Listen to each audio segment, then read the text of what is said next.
Check the mic, 1, 2, you know the name. Cash's Corner, stepping in the wrestling game. From bell to SmackDown, be raw. We breaking down holes, breaking every law. Championship dreams, the struggle and the strife. We talking victories and the cuts of the knife. Every suplex, every pin, every broken hold. Stories of the ring, stories yet untold.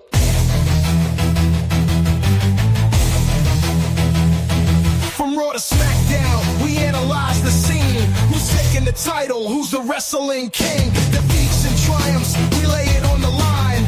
Cash's Corner, where wrestling's always prime. So lace up your boots and step into the heat. This is the podcast, you can't be beat. Cash's Corner. Cash's Corner.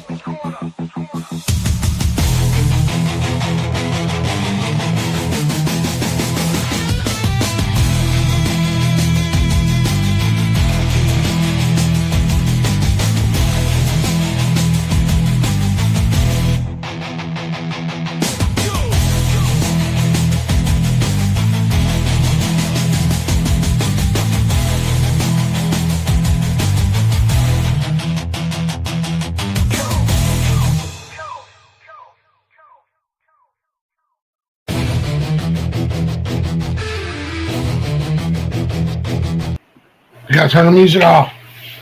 You're live. Welcome back to Cash's Corner. I'm Cash. This is Glick. Glick. No, I'm just Glick. I'm not Dad Gick anymore. I don't know. Did you forget how to do all this? Yeah. It's been so long. You've been on break. You don't know how to do it anymore. Should have we done practice runs? You sound like you're out of breath. I can't breathe out my nose. Well, I said, about time. Welcome back, Cash. As he said, welcome to Cash's Corner. He's Cash. I'm Dad Gick. Real champ, fake champ. Right here on the Nonsensical Network. Fake champ. Go ahead and check us out everywhere. bio.link/Nonsensical Network. Give us a follow, give us a like, give us a share. And yes, we have been on a little bit of a break. We thought we were just going to take the summer off, but it is extended past the summer, almost into the new year. We're like, we'll get one show in before the new year. But, dude, a lot's been happening since we went on break. Where do you even start? Where do you want to start? What do you want to talk about today? As Cody Rhodes would say, as QB1, the sheriff would say, what do you want to talk about? Let's do Cena's retirement. Cena's retirement? Yeah. What about it? The build-up. The build-up? Yeah, the tournament.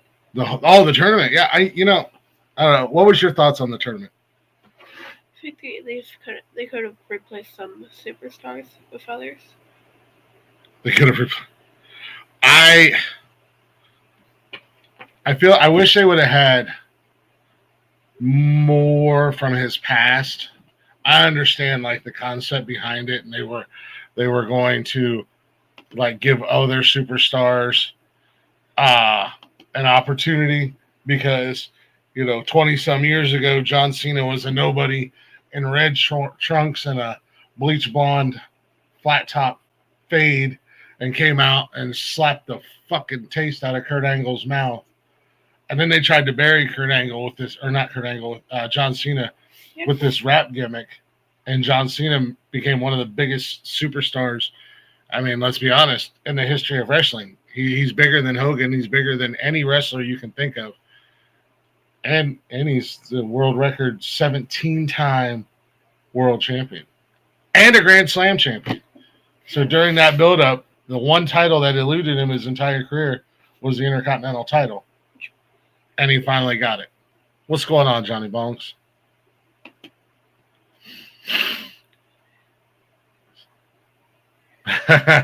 What's going on, Hands? The opening sound is awesome. It's the legendary host and legendary junior returning, says Hands. We lost the best in the game. Not so much for him, because you were not the biggest John Cena fan. and you kind of missed out on the John Cena reign, so to say, because you got into wrestling just a few years ago. You've always kind of watched it in the background, but you've really gotten into it the last, maybe 2-3 years? Yeah. Well, we started watching it before. We watched it a little before COVID. Then WWE fell apart during COVID. Yeah, it did. It did fall asleep. It didn't fall apart. It just, they tried to do the best they could for, what was going on at the time in the world. What's going on, James? They still tried to put shows on. A lot of people in the entertainment world had to go down that road. Comedians were doing shows the same way. They were in their basements doing live shows for people to watch on TV or on their cell phones or their laptops or TVs or whatever. So they did what they could. But yeah, we kind of fell out because it was just kind of the storylines weren't there. You couldn't really do much. John Cena had a big storyline with the late great Bray Wyatt during that time. You remember that?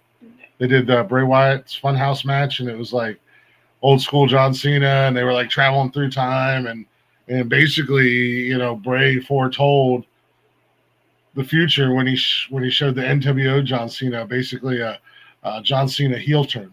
Remember that? And they had the NWO John Cena. No. And then that happened during this briefly. It had a short heel turn for John Cena, but no, the tournament itself was cool. I don't like that Gunther was the one to finish his career, because Gunther also finished fought Goldberg in Goldberg's retirement match, and I didn't like that either. I would prefer LA Knight over Gunther. Yeah, I would have much rather preferred LA Knight, and LA Knight had the hardest path in the tournament because he had two people that he didn't know he was going to fight. Yeah, and the Miz's dumbass got in the tournament twice.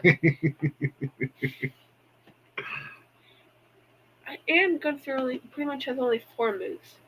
That boot, his finisher, the powerbomb, and the chops. So what you're saying is Gunther is basically the new Brock Lesnar. Yeah, he sucks at wrestling. He sucks at wrestling. He should go back to NXT. I agree.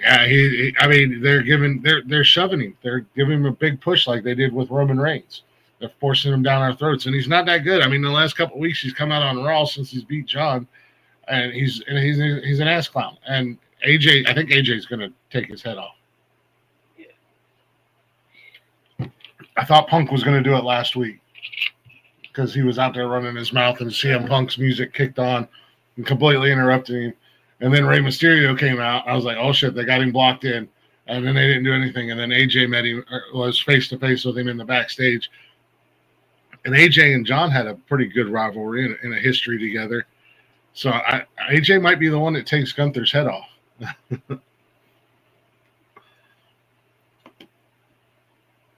Yeah, that storyline was awesome with Bray and John Cena.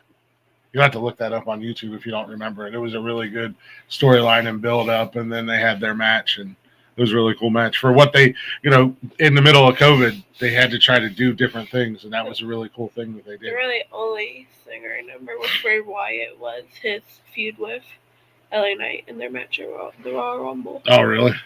At their, pitch black match with that new Mountain Dew flavor. Oh, yeah. At the time. Didn't they do Wally and anybody else's? Didn't they do AJ Styles and Undertaker? Didn't they have their match during COVID? Yeah, they had that where it was like a bury. Yeah, they were at an old farm. And they had to bury each other alive. Yeah, the buried alive match. That was during COVID? Yeah. They also had that match where it was the Money in the Bank, the whole arena. They were in the building. Yeah, they were WWE headquarters, and the Money in the Bank case was up on the roof. And the women's and the men's match were going on at the same time. Didn't Rey Mysterio get thrown off the roof? Yeah. What's his name? He was Santa Claus last night for Joe Henry. I don't remember what his name is. Somebody got thrown off the roof. I remember that much. Baron Corbin. But I thought the tournament, it was a good idea. I just wish that, somebody like LA Knight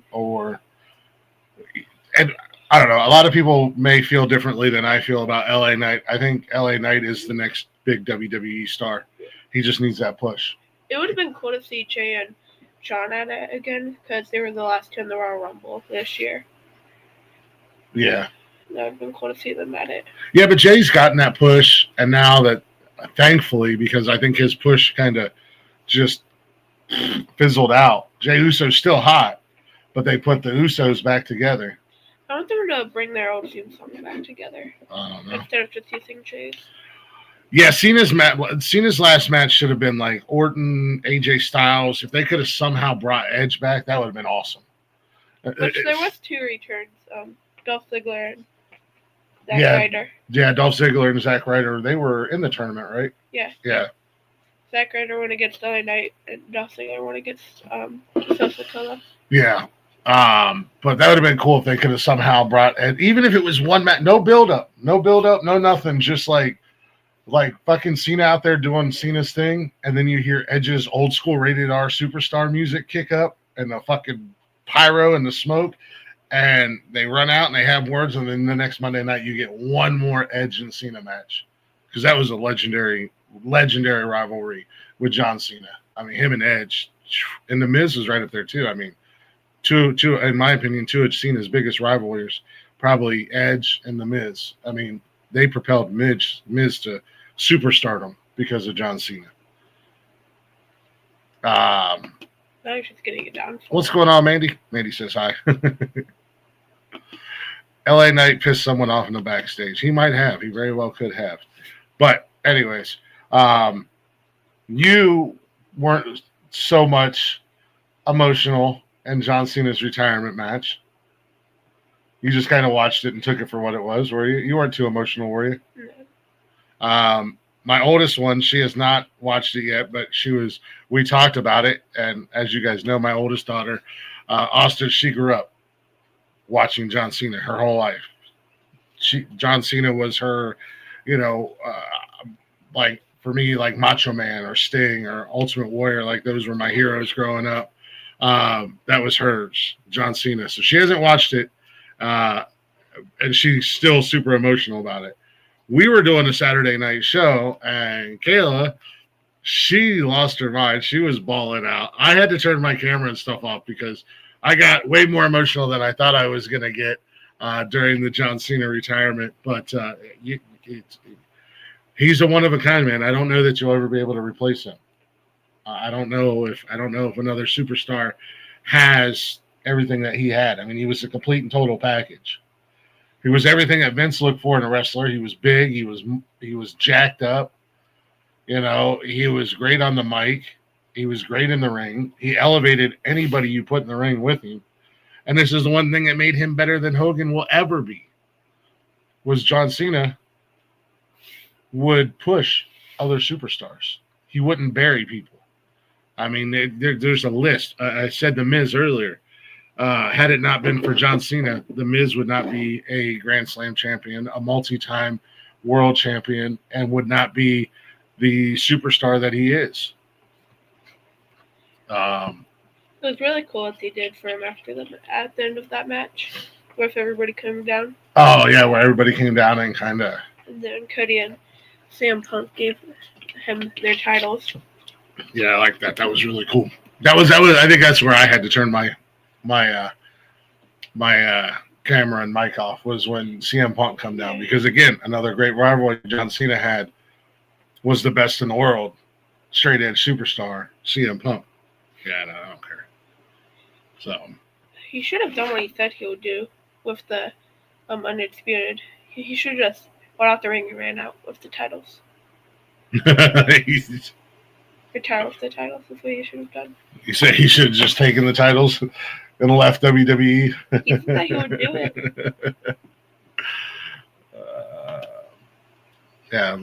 Look what Cena did with Dom. I mean, even Dom. Yeah, he essentially squashed him and got the IC title, but then turned around and it would have been cool if he won that match, and then at the Saturday Night Main Event, it was a title match for that.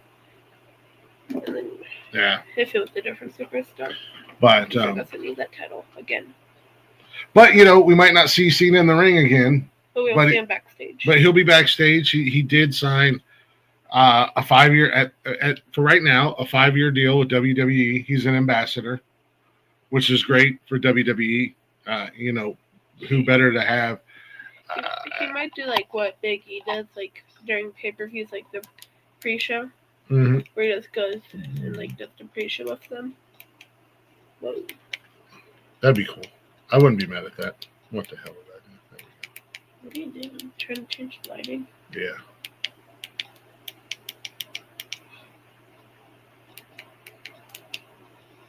Yeah, a little bit better. It's just really dark in this corner. Get more lighting. Turn that on.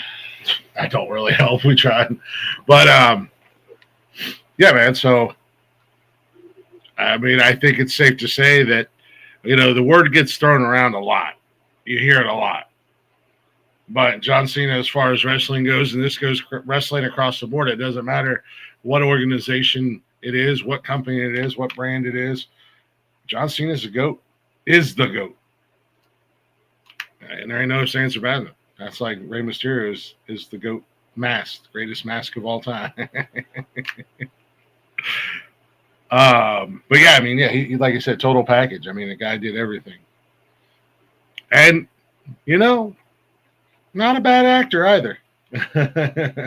Way better than that other ass clown that likes to call himself the final boss. Oh, The Rock. Dwayne The Rock Johnson. Is he still fine with them? Who, Rock? Yeah. He's some kind of boss. Like, he's has some kind of power. It's unnecessary. Because his dumbass daughter's the GM of NXT. And that's only because she sucks in the ring and her daddy's The Rock. He's Mr. Part-Timer. Yeah. I don't know. I don't know who the biggest part-timer will go down in history as being. I'm going to have to say right now it's Roman Reigns. Motherfucker disappears, comes back for a week, and disappears for 3 months, comes back for a couple weeks, disappears for 3 months. He loses a match, he comes back. He loses another match, he comes back. TKO, yeah, TKO gave him title. What I don't know what, I can't remember what he is. Who? It's TKO.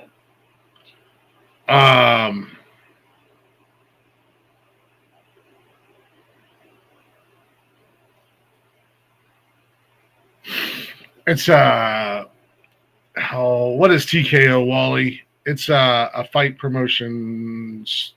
I think they do a little bit of everything, right, Wally? They do like wrestling, boxing, MMA.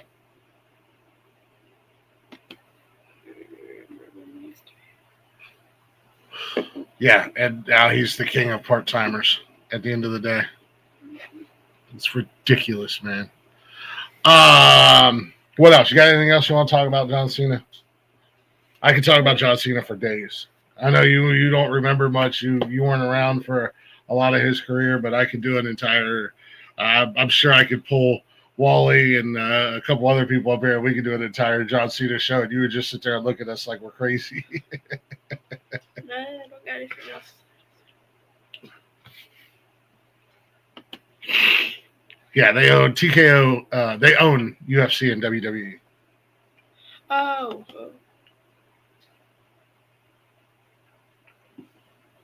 What's up, Freaky?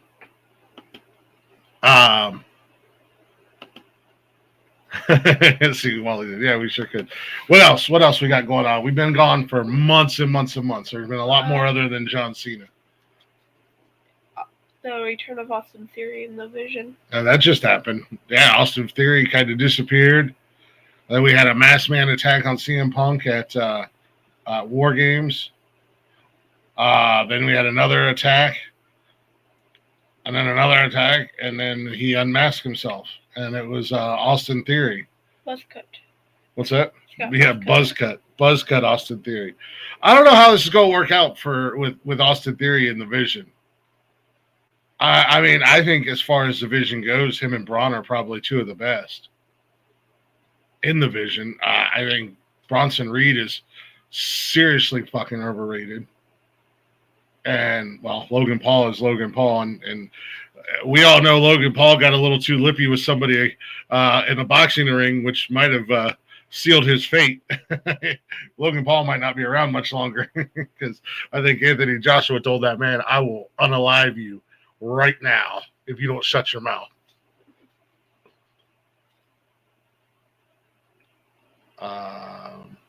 Hey, we have a YouTube channel as well.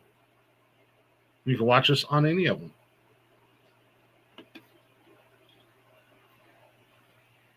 Wally says he thinks Montez Ford is the next one to join the Vision. Street Profits. How do you join? I think the build-up, as far as the Vision goes with the Masked Man, I think the build-up could have been a little bit longer, maybe a little bit. But, yeah, at the same time, it was like, yeah, shocking. They have a new member. Like, they could have carried it out a little bit longer to where... Or, like, with the Masked Man. Where, like, next week.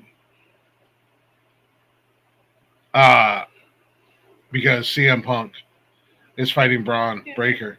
Like, next week, he tries to screw CM Punk. Like the mask. And then CM Punk unmasks him. You know what I mean? Not so much. I'm trying to figure out how Montez Ford would join the Vision. I don't know. Wally says they had 2 masked men. You haven't seen much of the Street Profits lately. Yeah. Even though that all the tag teams are on SmackDown, you don't see them as much. Yeah, man, what happened to that? For a hot minute, the tag team division was on fire on SmackDown. Now there's like barely any tag teams. And now it's just kind of really fizzled out. And, you know, I think that's the tag team division in general. And I think that's why they brought the Usos back together to try to reignite that tag team division. Yeah. So.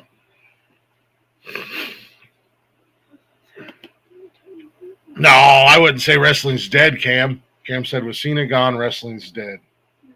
I wouldn't say that, man. There's a lot of up-and-comers. There's a lot of thank you. Appreciate that. Thank you. We'll follow you back. There's still a lot of guys around. You know, Orton's still flirting around somewhere. AJ's still around for the time being, although I think AJ said that next year will be his last year. Yeah, I think. So then they're gonna have to, with Adrian Lee, I don't know how much with the tag team champions, as them being the tag team champions, they would have to give it up here soon.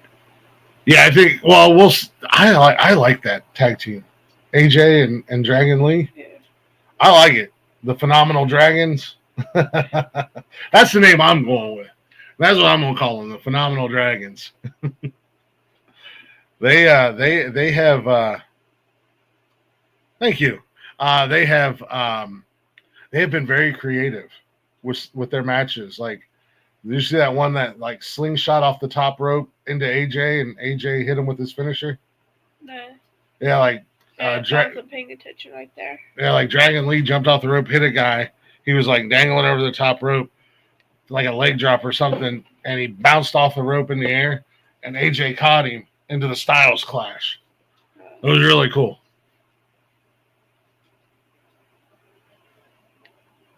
They've had some other really innovative moves and stuff together. They're a fun tag team to watch, man. They're really cool.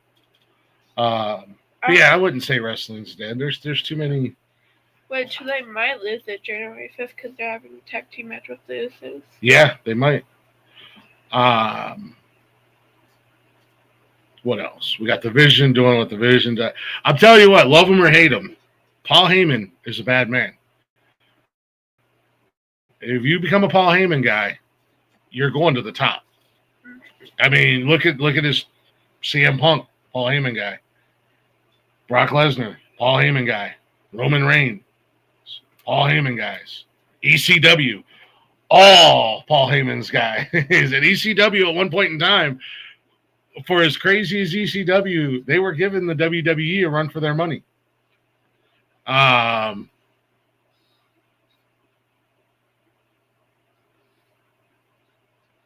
So I mean, and even the bloodline, the original bloodline, I mean, they were all champions at one point in time. Paul Heyman, guys, man, love him or hate him, Paul Heyman is the one person in WWE. If you get the opportunity to link up with, you got to link up with him. Best in the game at pushing people. Yeah, he is. Has he always been a manager? He used to own ECW. He was the owner of ECW, but yeah, his time in WWE, like he works backstage in WWE. He's one of the top guys back there, but he's been a manager. Like he was even a manager in ECW days. Yeah, ECW.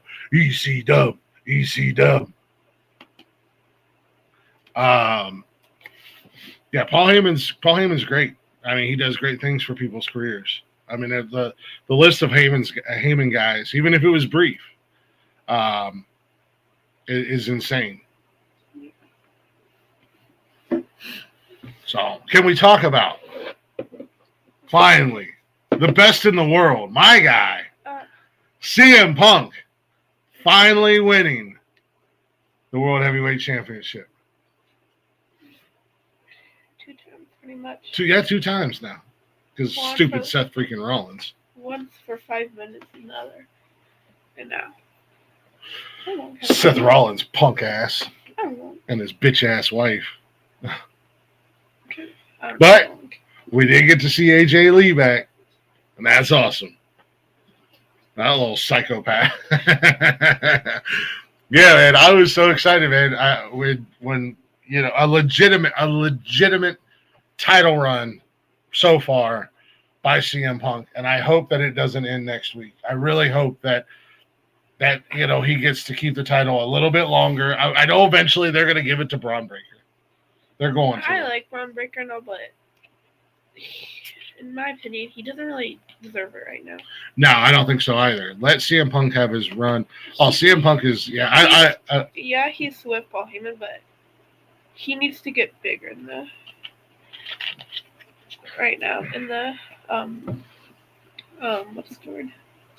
Yeah, let the fire keep building for Braun. Yeah. You know, don't necessarily have because his IC title reign was okay. You know, at the end of the day, you know it I don't know. I wouldn't say there was anything special about it, but Braun Breaker's another one of those guys. He's like 3-4 moves. Yeah, he has the spear. The spear? That thing where he like has the hurricane off. Yeah. Hurricane rod off the top rope. He uses a Steinerplex, which was something his uncle and his dad did. And yeah, I mean that's really about all. I mean, he's basically a 4-5. I mean, that might be being nice if I say he's got 5 moves. You know, at the end of the day. Wally said CM Punk is going crazy. I love this new CM Punk, man. I loved old CM Punk with the pipe bombs and the hatred towards Vince and WWE.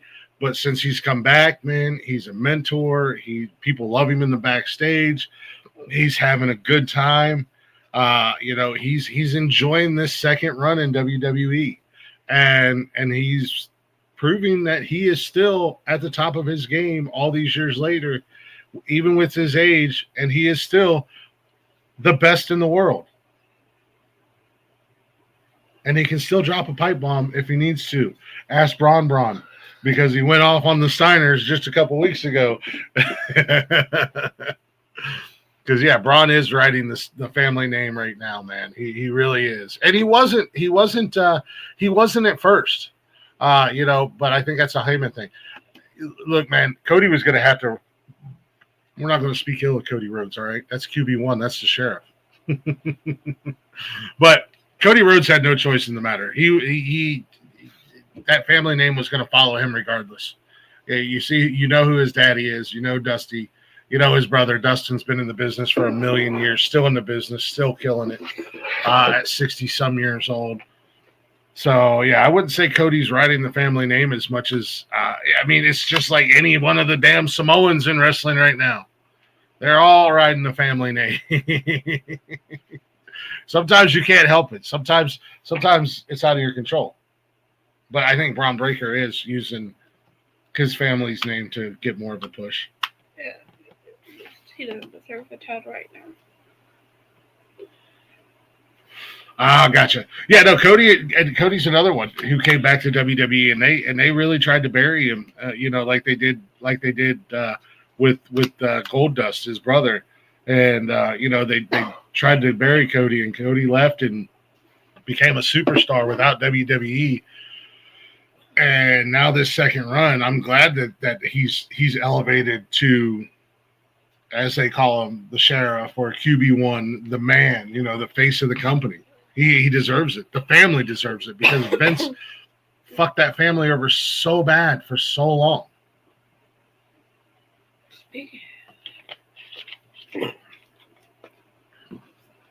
This damn Drew McIntyre. I'm getting tired of Drew McIntyre.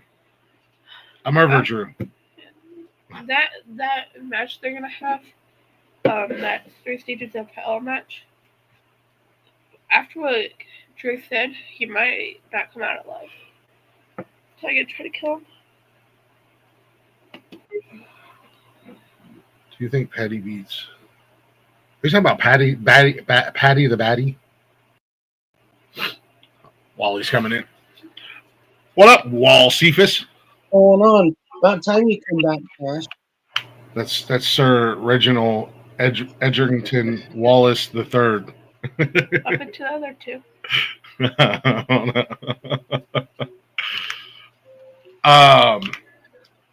But yeah, no, I don't like Drew. I'm over Drew McIntyre, dude. Like he's getting to be. They're starting to do. He's becoming more the villain side of what we got pushed with Roman Reigns. Mm-hmm. I think this one's a lot worse. I'd rather have Roman's back as a heel than with this Drew McIntyre, man. It's just this is ridiculous. Hey, Cash, what do you think about Maxine Dupree's run she's been getting? She deserves it. She deserves it. That's your thoughts? He's a man of few words, ladies and gentlemen. As always. She's always been like the what's the word? Underrated. Yeah, underrated, like an underdog. Yeah. Well, Chelsea Green's the same way. I mean, they're finally giving her something too. I can't stand Chelsea Green. I mean, it's you got to give it where the gimmick's at, man. I mean, she's always been the ass of everybody's joke. She got pushed into WWE because she showed her boobs. Yeah. On what, TNA or something like that? I think so. Yeah. When her husband was wrestling one time, she distracted somebody so Matt could win another belt. Which shout out to Matt Cardona for being the indie fucking god that he is and just racking up every title possibly. But yeah, Maxine Dupree, I get it. Yeah, she's like you said, Cash. She sat on the back burner in that women's division. Everybody just she was a gimmick. Yeah. Yeah, she was a gimmick. She was with Otis and Tozawa, which I love Otis and Tozawa. I think they're great. I mean they're kind of like R-Truth. They're gimmicks, you know, and that's why you love them. If R-Truth was split into two, that's them. R-Truth. Oh, dude, did you guys watch SmackDown last night? Yes. I told Cash we were watching it. I was like, "Why the fuck is the Easter Bunny out there?" I was like, "That's R-Truth. That has to be R-Truth in the damn Easter." That was, yeah. He's always a holiday off during Halloween. He'll Santa Claus. Yeah. But right there tells you the fan favorite, man. I mean, the dude was fucking released, and it didn't even last 3 days of him being off the roster, and he was back in. I mean, I love R-Truth from the get go, even back during the hardcore days where he was still being a slapstick, you know. So, yeah. Yep. So, I love this. So this is what my fear was with, and in some aspects it has become this way. With, I was super excited to see the women get an IC title and a United States title, but my fear was, well, the title is going to bounce back and forth between two superstars over and over and over and over and over again. And it is for the most part. With Chelsea Green with the U.S. title, the IC title has moved around a lot, but it's mainly been Becky. Yeah, there's only been 3 women's IC champs, and from the time being of how long it's been. It's been what? Lyra? Yeah, then it was Becky, and now Maxine Dupree. Yeah. And that's what it was. And that's what it became. The IC title was Lyra and Becky, back and forth, back and forth. They're not giving any other women any other shots at it. And now the U.S. title is either, it was Julia and then Chelsea Green. Zelina had it for a minute. But then, it's just like, that was my fear with, even women's tag team division, but they're kind of spread that out. You get to see different tag teams getting formed. Yeah. Charlotte and Alexa, which has actually been a really cool tag team. I like this. They remind me of like sisters, like a. Yeah. As I say, you don't get to see Charlotte too often with a face turn where she's a baby face, but she's still got a little bit of her heel tendency. She's a Flair at the end of the day, but and I still can't stand her. I'd still like to see somebody hit her in the face with a brick, but I like the teaming up with Alexa Bliss. All she gets is like how she gets all of her pushes is because of her dad's name. Well, yeah, I've said that for years. If she wasn't a Flair, she would just be thrown into mid-card hell, and we wouldn't even know much about her. She would be like a Maxine Dupree. But her daddy's best friends with Triple H and Shawn Michaels, and Triple H and Shawn Michaels have basically run the WWE now. So, Charlotte. I mean, I'd still like to see her get hit in the face with a brick. But I like this tag team with her and Alexa. I like the tag team of. Io Sky and Rhea Ripley. That's pretty badass seeing that one. I'm surprised Ric Flair's still alive. I'm surprised Ric Flair is still alive too. Yeah, he's on my list. He needs to die before the 31st. He needs to die before 6:59 tonight. Right, it ends tonight. That's why I said I need all of you guys to come on the show tonight. Yeah, the bad part of it is, man, it's Ortho Wrestling right now. It's kind of back to that Vince vibe again. It seems like it slides in there from time to time, but it doesn't stick around very long. No, it's right. I mean, one thing you can say definitely ain't the Vince storyline. Bring back up the CM Punk deal. It's not. That's definitely not a Vince thing. You can definitely tell that. No, that's not a Vince thing because Vince is. Yeah, Lark Bark. Yeah, dude. It has always been. I mean, and that's what I was saying about Charlotte Flair. If it wasn't for who her daddy is and the fact that her daddy's best friends with Triple H and Shawn Michaels, she would not be the 14-time women's champion. Nope. It's Kilk. Kilk. Lark Bark.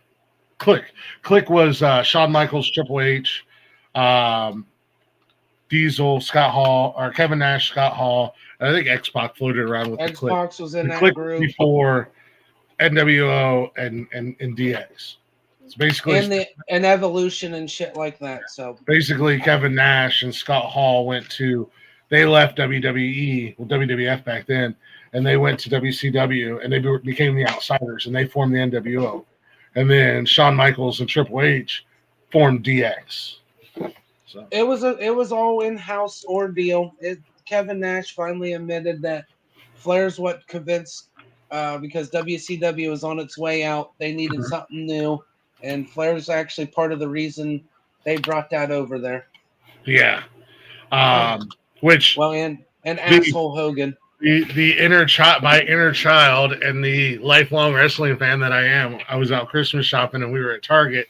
And Target has old school Triple H, Shawn Michaels, Kevin Nash, Diesel, Kevin Nash, and Razor Ramon, Scott Hall. And I almost bought all 4 action figures for myself, and I had to be reminded that we were Christmas shopping. You were buying yourself a Christmas present, especially with the Scott Hall stuff, man. So I mean, I had to explain the. Speaking of the Click, shout out to the Click, shout out to X-Pac, 123 Kid, man. Been in the WWE Hall of Fame with DX and NWO. During the Monday Night Wars, there was one man who bounced back and forth and joined two of the biggest factions on either brand or in wrestling, for that matter. And that was a kid that probably should have never amounted to anything in WWE because he was small, he was undersized, wasn't all that. I mean, he was mildly entertaining.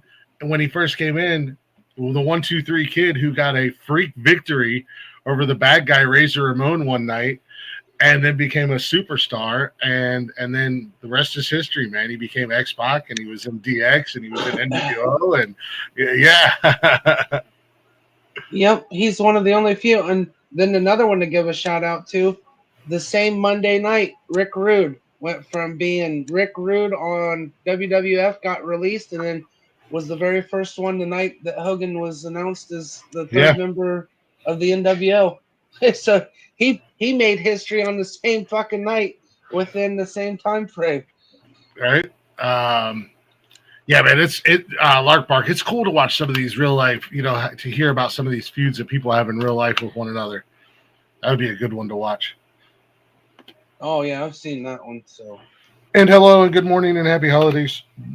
And that's where the TKO thing comes in and shit. The Rock pretty much sucked his way into that position that he's at for. What else? What else we got to talk about? What else has been going on since we've been on hiatus?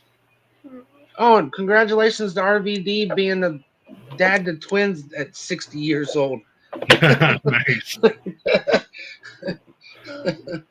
Rob Van Dam. The whole effing show. Oh, yeah. What else we got? What else has been going on?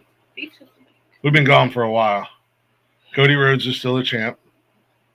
CM Punk's the champ finally. CM Punk is finally the champ.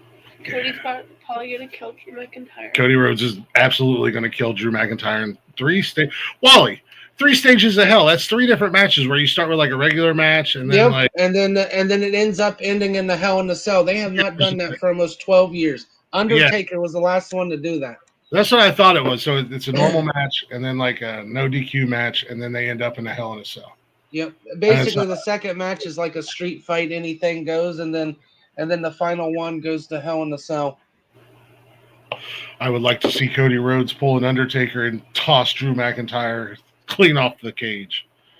And miss the table, miss everything, hit the fucking floor, fuck everything else. Dude, we might have to what Drew said about his dad. Yeah. I was gonna say, that they should have never allowed that in the storyline, man. That was. I'm wondering if that was scripted or if that was a Drew McIntyre ad lib. If it was,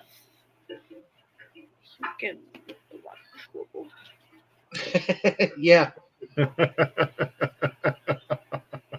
But yeah, it's actually I want to see him do like New Jack did to the one guy on the scaffolding fight in ECW where he literally threw him on the fucking floor. Right on the dude. That guy was. Except this time, I don't want to see somebody. As much as I hate to say it, don't want to see this one walk away. I'm over it, man. I've never been a Drew McIntyre fan, even when he was in there the first 3 times. He's had moments where I liked him, but this latest run, the last year or so, maybe last 2 years, I can't. This whining boo-hoo, whoa, I keep getting shut up. Even going back to him, and you said that was last year, right? Drew McIntyre and CM Punk in their feud. Yep. Yeah. It's just weird. I don't know what it's like. Well, and I know Drew's coming up too on the end of his contract too, so maybe this is a way to get him finally out of the business, or they're gonna. Does Drew McIntyre become all elite? Huh? All AEW. When they find a new wrestler, they say. Bad part is you can't even call it all elite anymore. It's the Nick Jackson at Matt Jackson show. It's Nick and Matt's It's playground. a joke anymore. It's their little playground. They're children. I can't stand those two. Little Hardy wannabes. That's all they've Always ever been. have been. Yep, always have been. And AEW, since everybody's left, Cody's left, some other people have left. It's become their little stupid playground. Well, bad part is with that. Speaking of that, basically they're trying to ride basically Dean Ambrose and the Death Riders with.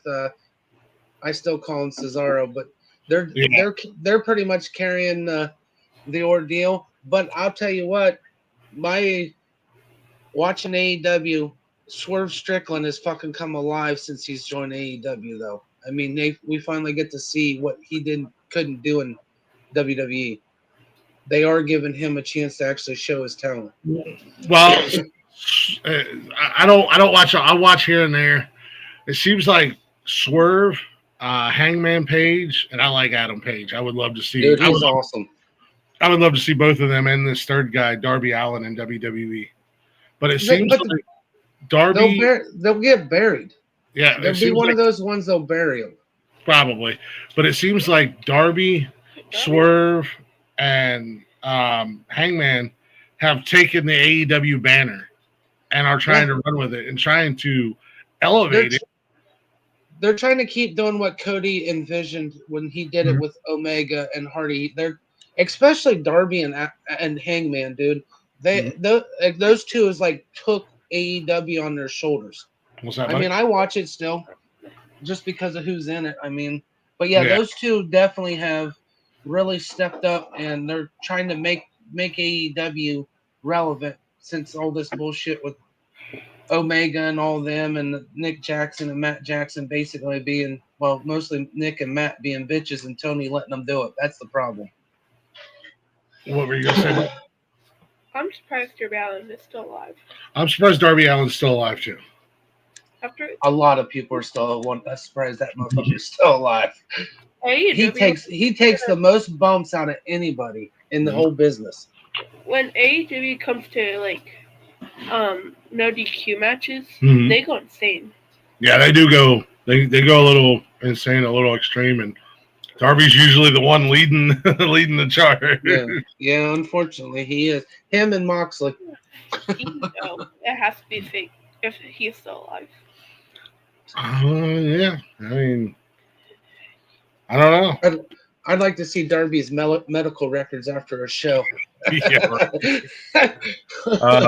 Lark Bark. I used to really like AEW. I don't think Cash has ever. You've never really gotten into AEW, have you? We kind of watch it from time to time here and there together. I do have a belt in AEW. Yeah, he's got an AEW championship belt. And I know there's wrestlers there that you like you like John Moxley and he needs to come back. Whatnot. I agree, but I don't know if we'll ever get to see him in WWE again. Although I said that about CM Punk too, and Cody Rhodes. I never thought I'd see those two guys in WWE ever again. Still the greatest comeback at War Games. CM Punk at the end of it. Didn't even wrestle. Just had to step out onto the ramp. Yep. So yeah, I used to really like AEW. I thought that they were going to be the next to really challenge WWE, and there for a minute they kind of were. But then Omega lost power. Cody and Brandy left. And like we said, man, it just became the Nick and Matt Jackson playground, and that's all it is. They're idiots. Yep. It's an Eric Bischoff and Hulk Hogan power trip of WCW all over again. Yeah, no, I agree. Darby Allin has definitely bitten off way more than but you know what? He may have, but he runs with it, man, and he does a great job carrying the flag. He's. And not only that, but AEW is so hard to follow because their storylines are all over the goddamn place. It's like ADHD. Oh, it's worse. Well, and the thing of it is, like you said, though, with Cody and them leaving and everything else, and Omega losing the power he had, it's really gone downhill. There is nothing really there. And the best storylines it's been so far is in my opinion, for 2025 has been Strickland and Hangman. Mhm. Their beef. Other than that, well, then of course Darby Allin with whoever he's feuding with, but Strickland and Hangman, their storyline this whole year has been bread and butter of the whole organization. And I like Will Ospreay. I like Ospreay. That is WWE's fuck up. They had the ultimate chance, but because they were gonna make him a mid carder, that's why he signed with AEW. I watched his thing with Renee, Moxley's wife. He goes, I was gonna sign with WWE until they told me I was gonna be a mid card person. He's like, Damn. nope. So Will Ospreay. He's awesome. he is one of the best kept secrets ever to touch in wrestling in this century. That did a performer. So, we got anything else we need to catch up on?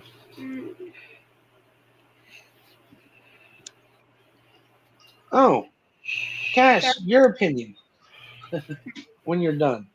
Good. Shout out to Kamala Hayes, whatever his name is. Oh, Carmelo don't miss.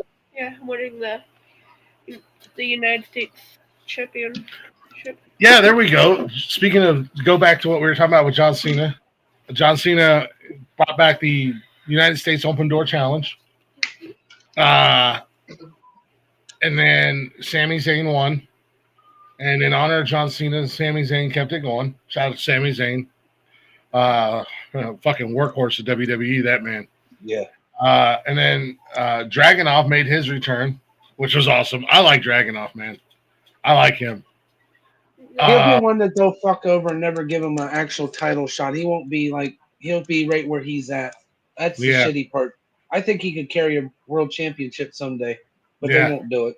And Dragunov, in honor of Cena and Sammy, kept it going. Fucking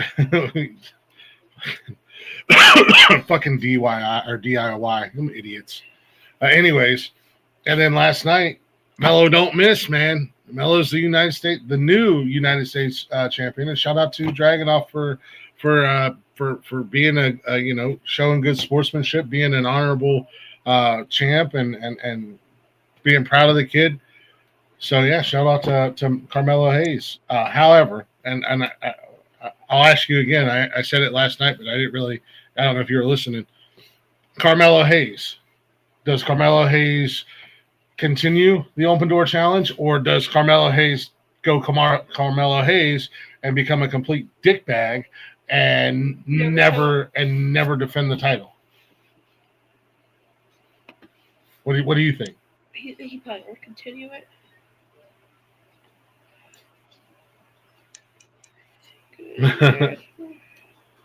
I mean, they really do. They really do go to the extremes unnecessarily.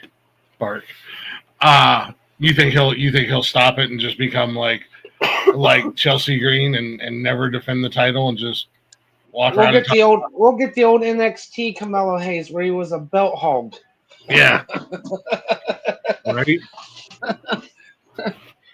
I don't know, man. I mean, my opinion with Carmelo, he's taking his bumps to get where he's at just to get this title. Maybe we're going to see a different side of Carmelo now that he's a champ. He may continue on. I guess almost. Are we going to get heel Carmelo or babyface? Are we going to get a babyface Carmelo? What do you think? Middle. Or he's going to be heel and a babyface. Both? Yeah. Okay. He's going to Deadpool it? Yeah. He is good at it. He did that in NXT. Yeah. He kind of did that with the Miz. He had some heel times in the babyface. Yeah, it would. Yeah, with that little run with him and the Miz. Yeah, I'm happy for the kid. I wish Dragunov could have held the title a little bit longer. But I mean, he made it. This Open Door Challenge for the United States title that John Cena made famous definitely makes a title that very easily could get buried in the mix and not be very relevant. Makes it really relevant because you never know what's going to happen week to week. Another new champ is Jade Cargill.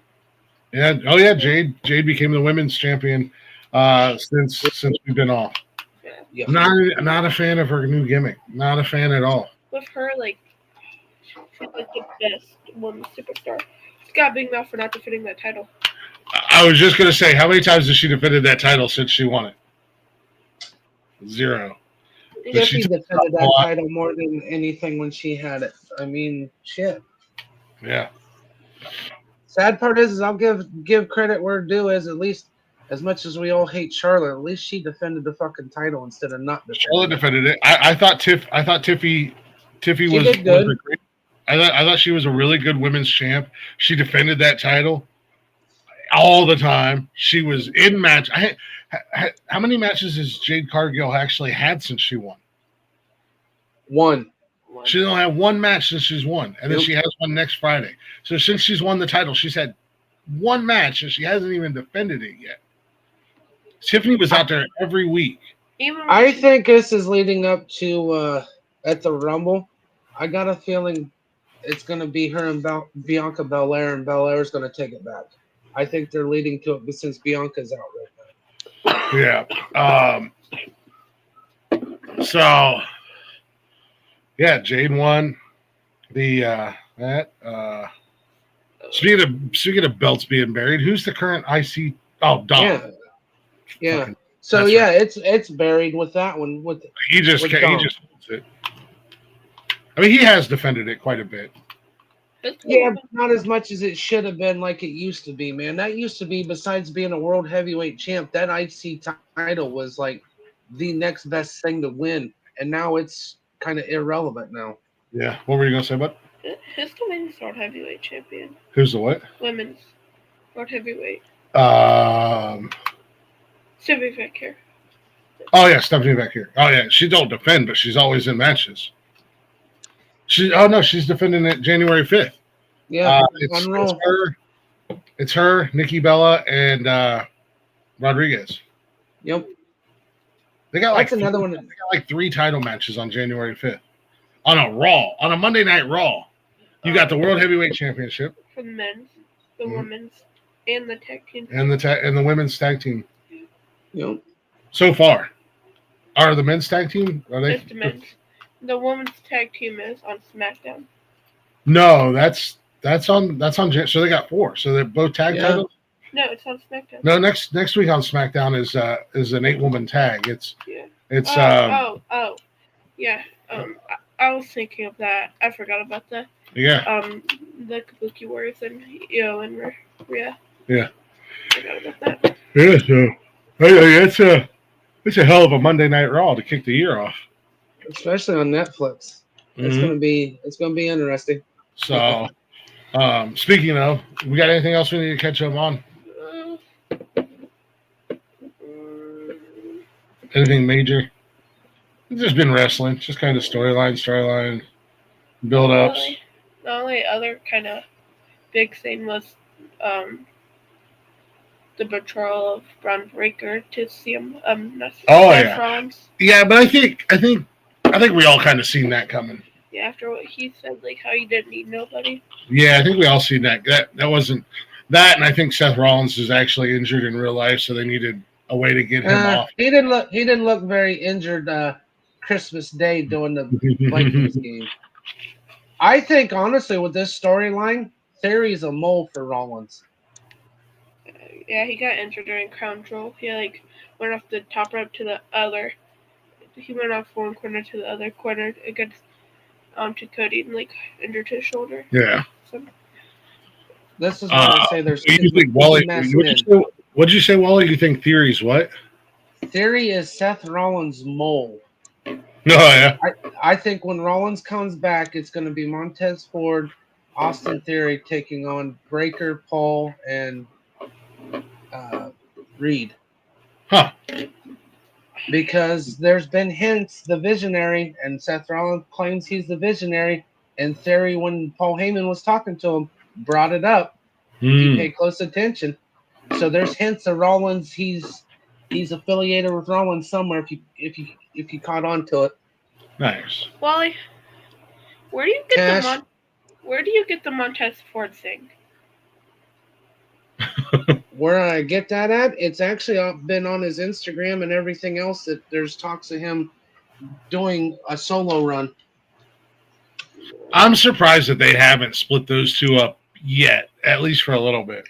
They've been together for a while now. Mm-hmm. I know they were together since. I think But they, that and also the hints around on dirt sheets and everything else too has been leading to it too. I know you can't believe half the shit on there, but yeah, it's been going on. I really think Ford needs a push because Hawkins right now has been battling a lot of shoulder injuries and shit, so that's why they've been kind of on the shelf. It's time for Ford to come out of the spotlight, man. So. Oh yeah, I agree. I think I think we should get to see those guys. They don't necessarily have to feud with each other, but maybe see them get a little. Both of them get a little because, like Kash said, they've been together since NXT. Well, it's just like the New Day, where Kofi. I think they need to take Montez Ford a little further in what they did with the Kofi situation when he had his big single run, but don't squash him like they did Kofi to Lesnar when he was champ. So, coming up, before we get out of here, I know you're already getting antsy, and I'm surprised that I'm able to keep your attention for an hour. Usually I get about 30 to 45 minutes out of you. Coming up, we got the big show January 5th. We got big show on SmackDown next Friday night to end the year.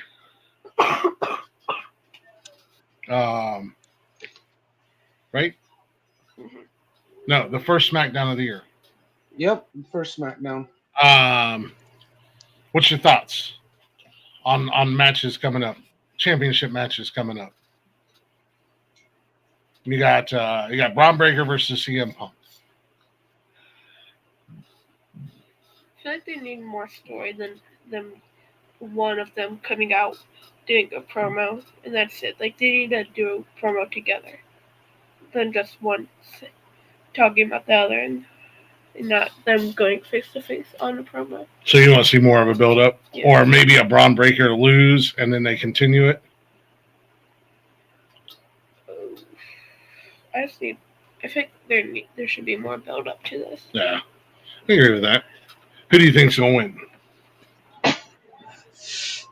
I want CM Punk to win, but they're probably gonna have Braun Breaker win. That's kind of how I feel about it too. I want CM Punk to win, and I think but I can see CM Punk winning for now. Yeah, I wouldn't be mad at it. What else do we have? We have the women's triple threat match.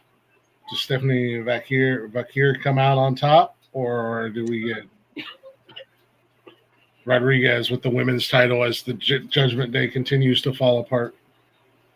Liv Morgan and I did see Liv and Raquel did get in a fight in the clubhouse. Yeah. So what I think is gonna happen during that match, Liv is gonna come out and cost Raquel the match. So rather Stephanie or what's the other one? Nikki Bella. Or Nikki Bella's gonna win because I think Liv is gonna betray the Judgment Day and leave. Oh yeah, you think so? Or they're just gonna kick her out. They'll probably wind up kicking Rodriguez out because she cost Roxanne the match Monday night against Bayley. Yep. I think Stephanie's going to hold on to the title. I like her. I like her title run so far. I don't think there's another woman in the division on Raw that can carry that belt. Nikki's had her fame. She needs to disappear. Bye. Agreed. You think Rio is going to win the tag team championships? As much as I want them to win, they're probably gonna win on SmackDown.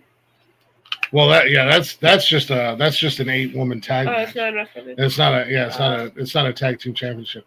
It's the Kabuki Warriors versus Riho on the January 5th SmackDown or Monday Night Raw for the tag team titles. I want Rio to win, but The Cookie Warriors are probably That's probably my favorite women's tag team right there.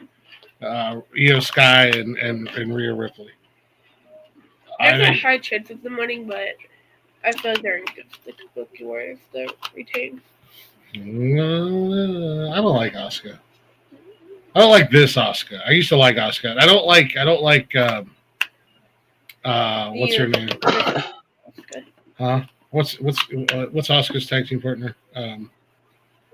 Why can't I think of her name? Oh, Why can't I think of her damn name? Kairi Sane. Yeah, Kairi Sane. I don't like Kairi Sane as a heel. She can't do it. She's too bubbly and happy and smiley to be a heel. I don't like it.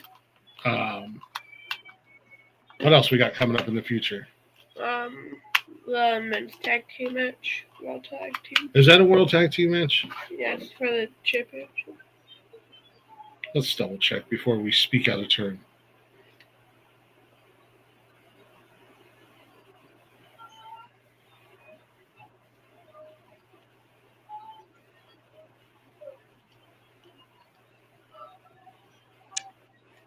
The Wyatt Six hold it over Dexter Lumis and Joe Gacy. Oh, I just seen something interesting. I didn't realize that happened Wednesday night on NXT. Did you see Zilla Fatu made his debut? Another Samoan in the business now. Umanga's son's in the business. He attacked Ricky Saints.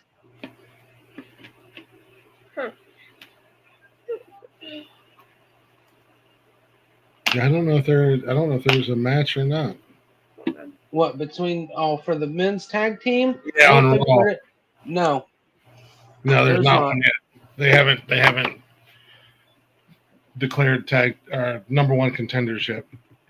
That and they're trying to keep Solo irrelevant with this new group thing. He's done. He needs to go back down to his mid card shit. Go away. Well, that's the SmackDown tag team champs with the MFTs and the Wyatt Six. And that's really not. It's really not going anywhere. I mean, every couple Fridays you see those two kind of mix it up. If you really want to generate heat and you really want to generate a storyline and you really want to build something up, then it needs to be more consistent, not every just randomly thrown in the show. And the bad part is they're kind of throwing away the Wyatt Six story like they agreed to with Bo Dallas and all them. It's kind of sucks seeing it that way because that right there could be the next big thing. That group right there, if they just get their heads out of their ass. But of course, they're not mega superstars, and it's not right now the bread and butter, so they're not too worried about it. Yeah, exactly. Featuring major champ CM Punk versus Breaker. And the matches, the Kabuki Warriors. Oh, Becky Lynch and Maxine Dupree for the Intercontinental Championship. Seriously? The Kabuki Warriors and Rhea for the tag team. And then CM Punk versus Braun Breaker for the 7:30. Yeah, 7:30. CM Punk's gonna hold the title until next April. Okay. He's gonna be able to main event WrestleMania as a champ finally instead of just as a supporting cast like he did last year. Mm-hmm. He's gonna finally get his main event WrestleMania this year, but as a champ. Those are the confirmed matches. Those are just other featured superstars. Plus, we still got another Saturday night main event coming up too, starting in January again. I don't know what the matches are yet until after Raw's over with. So yeah, they haven't started announcing them yet. So we'll have to wait and see. So, you got anything else you want to throw in there? What were you getting ready to say? Mm-hmm. Got anything else you want to throw in before we wrap it up? No. Good. I don't got anything else. Unless you guys got something else. You are way out of practice. I think The sad part is, Cash, me and your dad could sit here for about 6 hours and Uh, wrestling all day long. I know, and I can't because I got stuff I got to go do, and I still got to prepare for tonight's show, and I got to do my homework and research and make sure that numbers and tallies are correct. Right, but Uh, yeah, we could make a whole Saturday out of this deal and run right into the nonsensical nonsense yeah, show as we Caleb, go kill on. me. Caleb would kill me if I did fucking 12 hours of. I mean, I could easily do 12 hours of podcasting. We We thought about doing a. Well, this is and it's still something I want to do, and we may still do somewhere down the line for a charity thing. We talked about doing a 24-hour stream and doing all the shows throughout that 24 hours, but it's just a constant live stream. So we would do Glick's House of Music or Speedway Stories and throughout the 24 hours.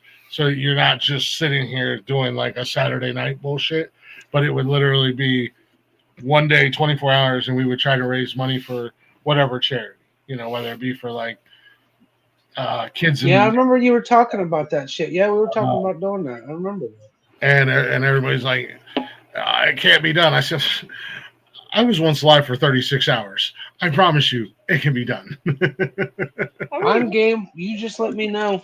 You guys were up here in Ohio, and I was left to my own devices and went live. And the next thing I know, the sun was coming up, and then the sun was going down, and then the sun started to come up again. I was like, holy shit.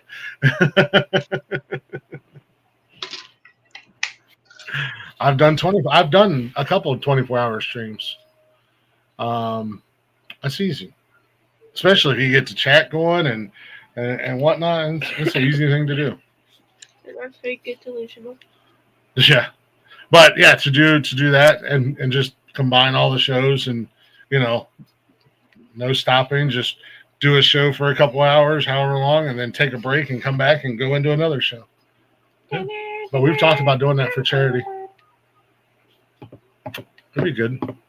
It'll be down the road when we get a little bit bigger. But anyways, are you good? You got anything at all you want to say? You want to close it? Thanks for watching Cash's Corner. We'll be back whenever we decide to come back. We'll be back next. Well, hopefully we can get back into a routine when you're here. So every other Saturday. We'll probably back in another 6 months. We'll be back to Roman. Are we the Roman Reigns of podcasting now? You're fired, Cash. We're taking over, Glick. Roman Reigns of wrestling podcast. We just show up every couple months. You out, buddy. Hey, that's fine. No, we're going to try to get back to consistency every other Saturday. We'll get back to doing our 12 o'clock show. That way I still have time to do all the things that I need to do on Saturdays, like go to the grocery store and prepare for Saturday shows and all that stuff. Yeah. So, but you done? You want to finish your outro?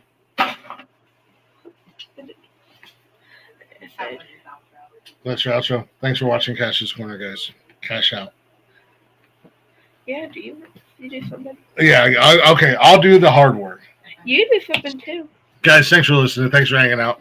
Sorry we've been gone for so long. A lot of craziness has been going on the last 6 months. It's been hectic, been busy, been crazy. I think it's been 6 months since we've done a show. Yeah. No, because we did a show in June or July after we went to Raw. Because I got these cool ass videos from Raw, like this one.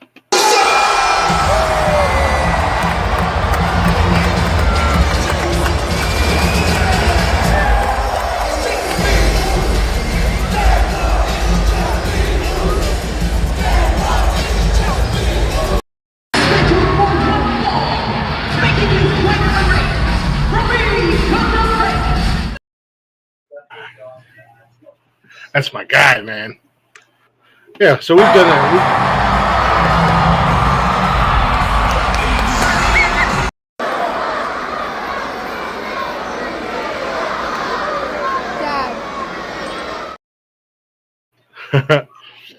But anywho's, yeah, so thanks for listening. Thanks for hanging out. We will be back. We're going to start getting back into our routine of Cash's Corner every other Saturday when he's here, talking all things WWE. We'll venture down the road of some of the other promotions as well. But also, don't forget to check out the rest of the shows, like tonight, right here on the Nonsensical Network. The main show, the main event, the flagship, if you will, Nonsensical Nonsense, which hopefully, at least for a little bit at the beginning of the show, everybody from the network will be there because we're going to be going over our Angel of Death standings for the year because it does end tonight, and announcing next year's Angel of Death and all that fun stuff. Sunday, Rick and I are doing Unnecessary Roughness. We're talking all things football related. Pretty much. I mean, we tried to do other sports, but they're not as educated as I am. So we just do football. And then Mondays, this guy right here beside me, Wally, is doing Speedway Stories, right? Is on Monday. Yep, and I got a guest, Dustin Hennings, coming on the show Monday night again to close out the 2025. It'll be his third time on, talking about his race season and just life in general. Nice, I like having Dustin. a bullshit. Yep, so he'll be back I like cool. Monday night with me and Johnny. So, and then I'm better have a show Tuesday, asshole. I'm going to try to take some time. I do have a new earlier schedule at work. So hopefully I can take some time to get on the laptop and I want to do a show with new music because all of my former guests have been putting out a lot of new music lately throughout the year. So I want to do something with that Tuesday night. Wednesday, Mike and Britt Tenney. Yeah, suck it, Britt. Doing Hump Day ha-has. Thursday, this guy's back again with our boy, all of our boy, Fidel Bongs. They're talking dinosaurs, man. Oh yeah, it's been a blessing having him as a co-host, man. And he's really Johnny's enjoying good. it. So. Johnny's good. You guys are doing good together. Friday nights is movie night with friends. Actually, this Wednesday night is a little bit different, right? It's Wednesday.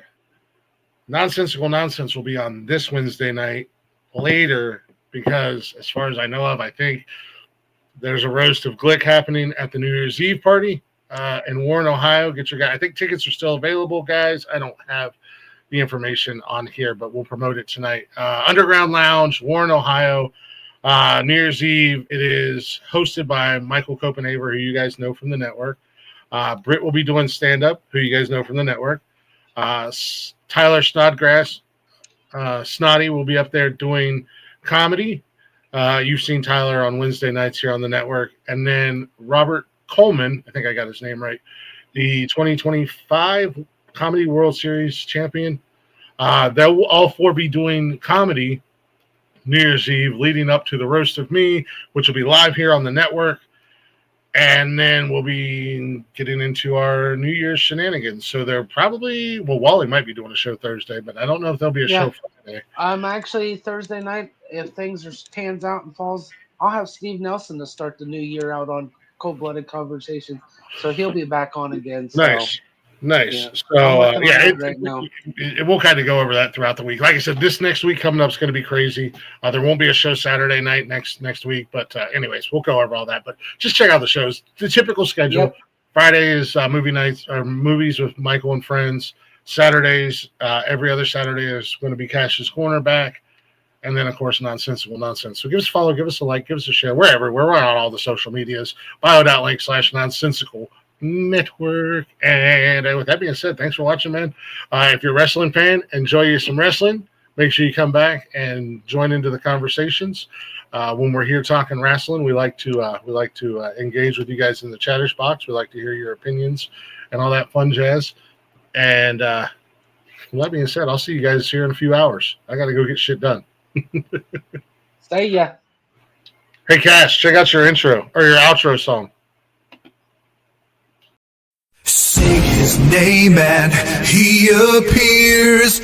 I believe in Joe Hendry. I believe in Joe Hendry. Cause they love him in London and Paris and Tokyo, America, Scotland and Canada and Mexico. They say I believe in Joe Hendry. I believe in Joe Hendry.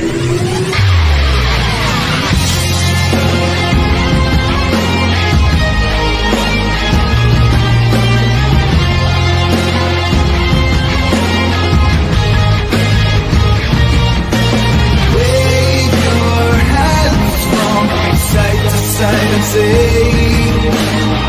oh, I believe in Joe Hendry. Joe